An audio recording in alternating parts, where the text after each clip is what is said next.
Q-Tricks. Learn, practice, achieve. Hey guys, this is Neeraj and you're watching Q-Tricks 2.0। स्वागत है आप सभी का आज के इस सेशन में। सुबह के बज गए हैं 6 और इस समय हम करते हैं उत्तराखंड सामान्य ज्ञान की प्रैक्टिस। और ये जो सीरीज़ है ये यूकेपीएससी और यूके ट्रिपल एससी दोनों ही परीक्षाओं के लिए बहुत ही ज़्यादा महत्वपूर्ण है। तो चलिए, इस सीरीज़ में आपके सामने एक क्वेश्चन आता है और उसके 4 ऑप्शन आते हैं। आपको कमेंट सेक्शन में बताना होता है कि कौन सा सही आंसर है। इससे आपकी बहुत ही अच्छी प्रैक्टिस हो जाती है। तो चलिए शुरू करते हैं आज की क्लास को। जो पहला क्वेश्चन आपके सामने है वो है, उत्तराखंड राज्य का पहला डेयरी संघ कहाँ पर स्थापित किया गया था। उत्तराखंड राज्य का पहला डेयरी संघ कहाँ पर स्थापित किया गया था। तो इसके जो ऑप्शन हैं वो हैं आपके सामने, देहरादून में, अल्मोड़ा में, हरिद्वार में या हल्द्वानी में। ये आपसे पूछा गया है। ठीक है, तो जिनको आंसर पता है वो कमेंट सेक्शन में आप लोग आंसर बता सकते हैं। तो जो आपका आंसर होगा यहाँ पे ऑप्शन नंबर डी होगा, हल्द्वानी में। ठीक है, अगला क्वेश्चन देखते हैं। अगला क्वेश्चन है आपका, उत्तराखंड का जोशीमठ औली रोपवे कब शुरू हुआ था। जोशीमठ औली रोपवे कब शुरू हुआ था, ये आपसे पूछा गया है।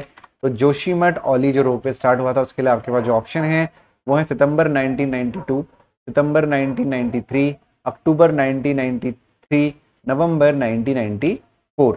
ठीक है, तो जो आपका आंसर होगा इसमें से वो होगा आपका ऑप्शन नंबर सी, अक्टूबर 1993। ठीक है, तो चलिए बढ़ते हैं अगले प्रश्न की तरफ।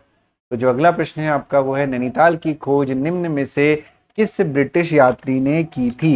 नैनीताल की खोज निम्न में से किस ब्रिटिश यात्री ने की थी, ये आपसे क्वेश्चन पूछा गया है। जो ऑप्शन है आपका वो है option A, Henry Ramsay, option B, E Gardner, option C, E T Atkinson, option D, P Baron. ठीक है, तो जो आपका आंसर होगा, सही आंसर वो होगा डी, पी बैरन। ठीक है, पी बैरन आपका सही जवाब होगा। ठीक है जी, तो चलिए बढ़ते हैं हम लोग अगले प्रश्न की तरफ। तो इसमें जो आप अगर जब लाइव होंगे तब आप लोग आंसर कर सकते हैं। तो जो पहला क्वेश्चन है, अगला क्वेश्चन है वो है, निम्नलिखित में से उत्तराखंड का सर्वाधिक क्षेत्रफल वाला वन्य जीव विहार कौन सा है। निम्नलिखित में से उत्तराखंड का सर्वाधिक क्षेत्रफल वाला वन्य जीव विहार कौन सा है, ये आपसे प्रश्न पूछा गया है। तो आपके सामने जो ऑप्शन है वो है गोविंद वन्य जीव विहार, ऑप्शन बी केदारनाथ वन्य जीव विहार, ऑप्शन सी अस्कोट वन्य जीव विहार और ऑप्शन डी उपरोक्त में से कोई नहीं। ठीक है, तो इसका जो आंसर होगा वो होगा आपका ऑप्शन नंबर बी, केदारनाथ वन्य जीव विहार। ठीक है, तो चलिए बढ़ते हैं अगले प्रश्न की तरफ। जो अगला प्रश्न है आपका, उत्तर दिशा में भारत का अंतिम गांव माणा उत्तराखंड के किस जिले में स्थित है। यानी उत्तर दिशा में जो भारत का अंतिम गांव है माणा, वो उत्तराखंड के किस जिले में स्थित है। इसके लिए आपके पास 4 ऑप्शन है। ऑप्शन ए है टिहरी गढ़वाल, ऑप्शन बी है चमोली, ऑप्शन सी है उत्तरकाशी और ऑप्शन डी है रुद्रप्रयाग। ठीक है, तो आपका जो आंसर है वो आप कमेंट सेक्शन में बता सकते हैं जब। ठीक, तो इसका जो फिलहाल जो मैं आपको जल्दी से बता रहा हूँ कि रिकॉर्डेड सेशन है आज का, तो इसका जो आंसर होगा वो ऑप्शन नंबर बी, चमोली। ठीक है, अगला प्रश्न है आपका, उत्तराखंड के कौन से मेले काली और गोरी नदियों के संगम पर लगते हैं। कौन से मेले काली और गोरी नदियों के संगम पर लगते हैं, ये आपसे पूछा गया है। तो आपका जो ऑप्शन है वो है जौल जीवी मेला, उत्तरायणी मेला, बगवाल मेला या गिंदी मेला। ठीक है, जौल जीवी मेला, उत्तरायणी मेला, बगवाल मेला या गिंदी मेला, ये आपसे ऑप्शन है। आपका जो सही आंसर होगा वो होगा ऑप्शन नंबर ए, जौल जीवी मेला। ठीक है, अगला प्रश्न देखते हैं। अगला प्रश्न है आपका, जगवाल फिल्म किस भाषा में बनी हुई है। तो जो जगवाल फिल्म है उस किस भाषा में बनी हुई है, इसके जो ऑप्शन है। अच्छा, कई लोगों को लग रहा होगा सर इतने स्पीड में क्यों बता रहे हैं, क्योंकि अभी लाइव सेशन नहीं है। लाइव तभी होगा जब आप लोगों की स्ट्रेंथ क्लास में बढ़ेगी।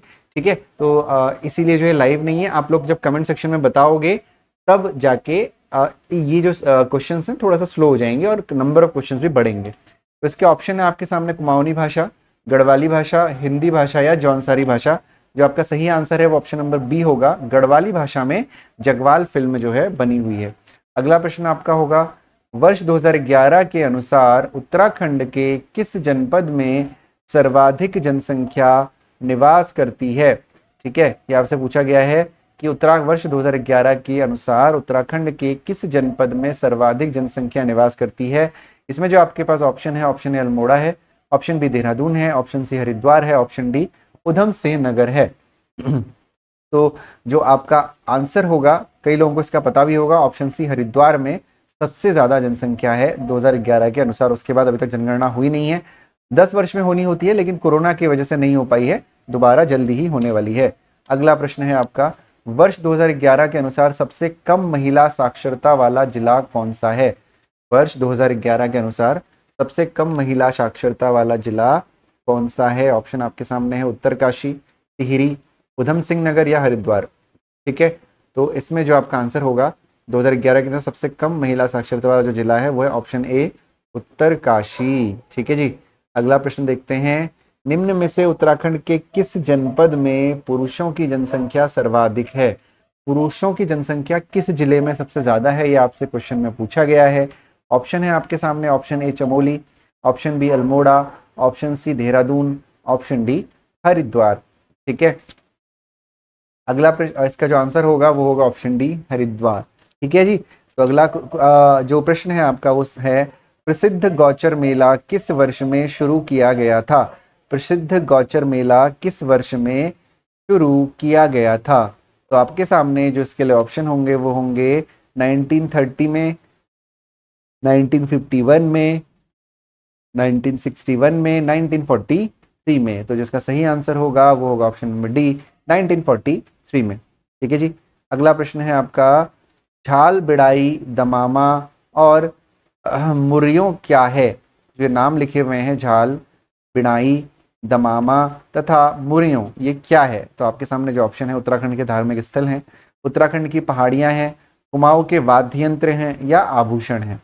ठीक है, हम एक काम करेंगे, अगली क्लास में एक छोटा सा टाइमर यहाँ पे लगा देंगे 10 सेकंड का, जिससे आप लोगों का 10 सेकंड कंज्यूम हो जाएगा और उसमें आप अपने आंसर्स भी कर सकते हैं। ठीक है, तो ये क्या है? कुमाऊं के वाद्य यंत्र हैं।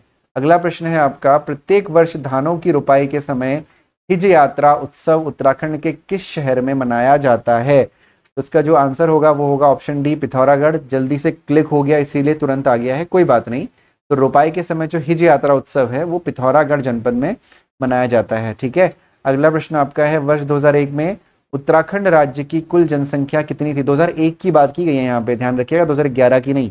2001 में जो उत्तराखंड राज्य की कुल जनसंख्या थी उसके लिए आपके पास 4 ऑप्शन है, 60 लाख, 75 लाख, 85 लाख या 1 करोड़। तो इसका जो आंसर होगा वो होगा 85 लैक्स। ठीक है जी।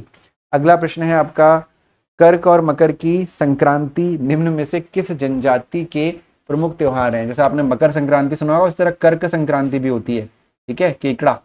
तो ये जो है किस जनजाति का मुख्य त्योहार है आपसे पूछा गया है। तो इसमें जो ऑप्शन आपके सामने है वो है भोटिया जनजाति, राजी जनजाति, थारू जनजाति या जौनसारी जनजाति। आंसर जो होगा वो होगा ऑप्शन नंबर बी, राजी जनजाति। ठीक है, तो आज की क्लास में इतने ही क्वेश्चन है, बहुत जल्दी मैंने कर दिए हैं। अब जब लाइव क्लास होगी और यहाँ पे 10 सेकंड का हम टाइमर लगा देंगे आपके लिए, तो उसमें आपके लिए ज्यादा बेहतर रहेगा। ठीक है, तो चलिए मिलते हैं आप लोगों से अगली क्लास में। जो उत्तराखंड लेक्चरर के लिए जो मैथ्स चल रही है वो आप लोग पढ़ रहे होंगे, उम्मीद कर रहा हूँ मैं। तो अपना ध्यान रखिए, पढ़ाई करते रहिए और इस सीरीज को बिल्कुल भी मिस मत करिए। सुबह 6 बजे बहुत ही जल्द लाइव शुरू होगी। अब ये 3-4 क्लासेस ज़्यादा से ज़्यादा हम लोग रिकॉर्ड कर रहे हैं, अदरवाइज सब लाइव ही होंगी। ठीक है, चलो ध्यान रखो अपना, पढ़ाई करते रहो, प्रैक्टिस जरूर करते रहो, मैथ्स की भी और जीके की भी। Bye bye and take care.